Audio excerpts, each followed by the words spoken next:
Welcome. I'm Kinetic Symphony. I hunt down and report on mysterious and weird, true stories, from glitches to the paranormal. Case file number 418, written by Little Double Cup. I think this is me, from the future.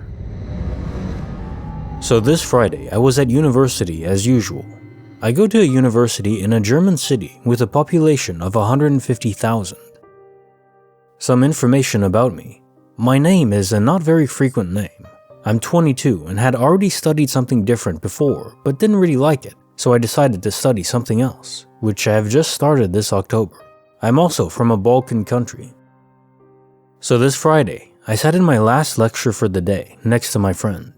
Then a guy walks in that looks scarily similar to me, like every facial feature was the same, except that he had a beard and curly hair. My hair is straight and I can't grow a beard. Even my friend sitting to my right said that he looked exactly like me.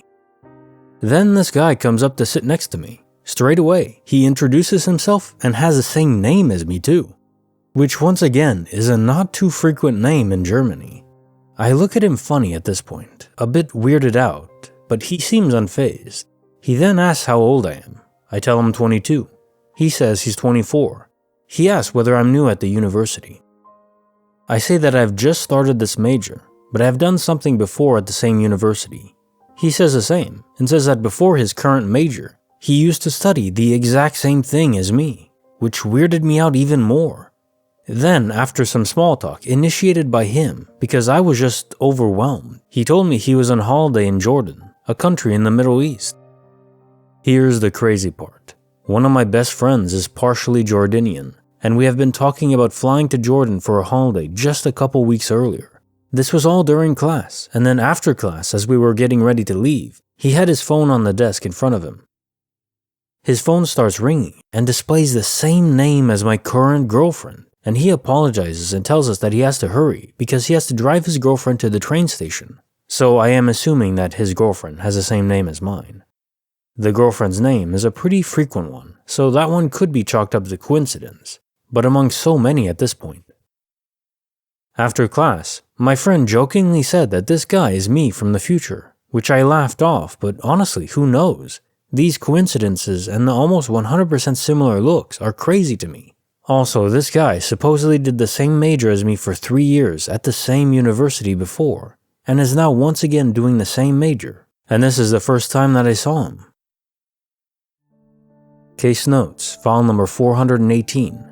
So I will say here, I think a lot of people will attribute this to a doppelganger, which makes some sense, right? You have the obvious, he looks like you, he sounds like you, all that. But he's not exactly the same. But really the giveaway for me is that in every doppelganger story I've read so far, the person who is being impersonated by the doppelganger always feels extremely unsettled. And you didn't describe that at all, nor did anyone else in the class. It's almost like a true doppelganger has some sort of vibe or energy or aura around them that affects other people in a way where they can feel something isn't right. So I don't know if it's you from the future or just a incredibly unlikely coincidence, but whatever it is, I'm not getting a doppelganger vibe, which in a way is a good thing. The reality must be even more interesting. Case file number 419, written by Adrianscassarole. I dreamed who my future husband was going to be. I haven't been too open about this, but 10 years ago, I asked the universe for a dream about how I would meet my future spouse. That night, I dreamed that my favorite singer, my biggest crush at the time, was standing on a stage with blue lights all around him, in a towel. He picked up the microphone and said, "I'm not ready yet, but I will be." He then came down off the stage and showed me his iPhone. I thought it was interesting that it was white, because I hadn't seen a white iPhone before. I wrote down the dream in my journal, despite how random it was. I was Christian at the time, not anymore, just spiritual. And that summer I went to a new church I hadn't been to before. I was watching the stage during baptism. This very attractive man was getting baptized, and there were blue lights all around him, and he had a towel. It was almost the exact same scene from my dream. It freaked me right out. I stalked him a bit afterwards in the lobby, and he pulled out a bright white iPhone and started texting someone, I didn't know what to think. I didn't know if he was single or taken or anything about him other than he was exactly my type and looked a lot like my singer crush as well. I kept going to the church and met him a few weeks later. We exchanged a few words, and later that day, he friended me on Facebook and messaged me his number and said although he didn't know me, he wanted to see if I wanted to go on a date. We've been married for about 8 years now, and I consider him my soulmate. I always wondered how exactly that happened. It was a little too specific to just be a coincidence of the mind. But if it was just a coincidence, it was a pretty interesting one, you gotta admit. Bonus file, written by FranjoTahy, a deafening flute of silence. So, this happened yesterday, and I am a bit mystified to be honest. So the two of us were descending downhill from an old fortress, and just as the sun came down behind the mountain, everything went completely and utterly silent.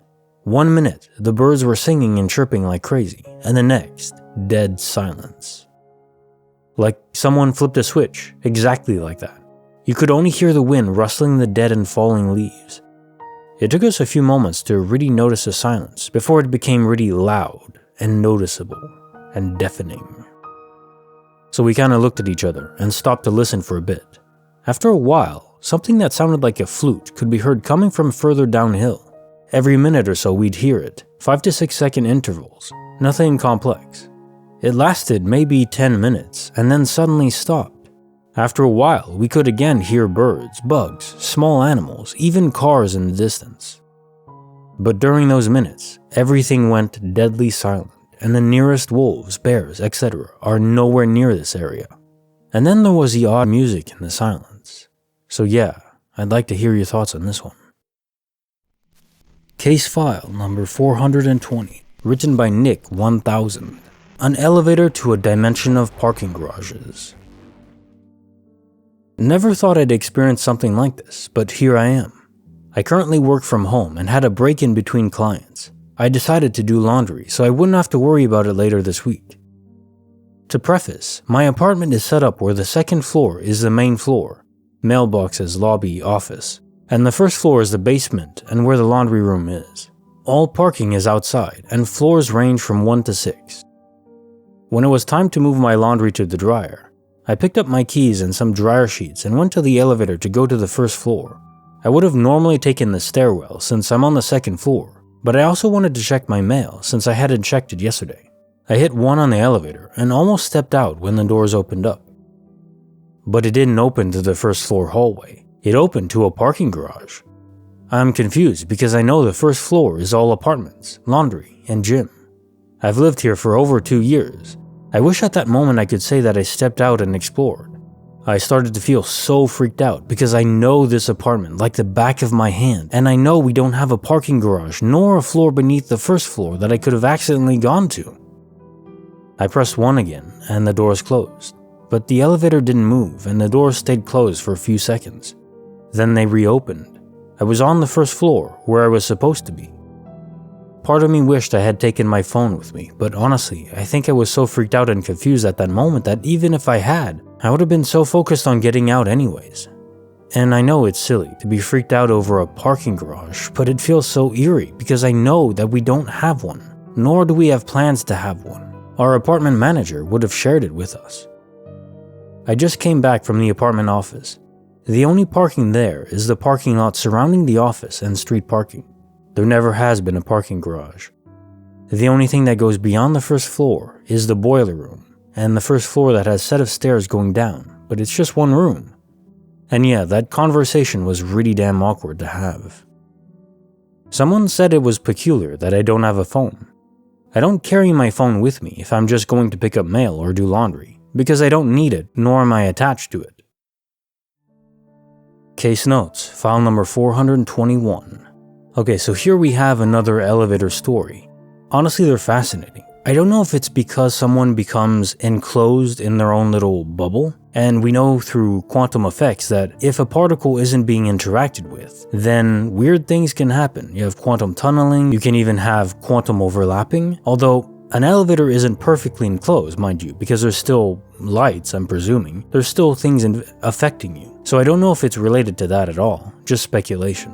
What I do know is that there are so many glitches revolving around elevators that something is going on there, even if I don't have the answer as to why or how. In your case, what interests me most is actually that, as you say, the elevator doors close, but the floor doesn't change, and you'd know if it did because you feel it. You can't be on an elevator and not feel when it's moving.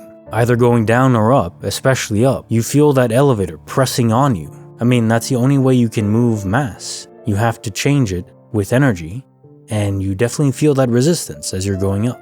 Matter doesn't want to move, so when it is being moved, you know.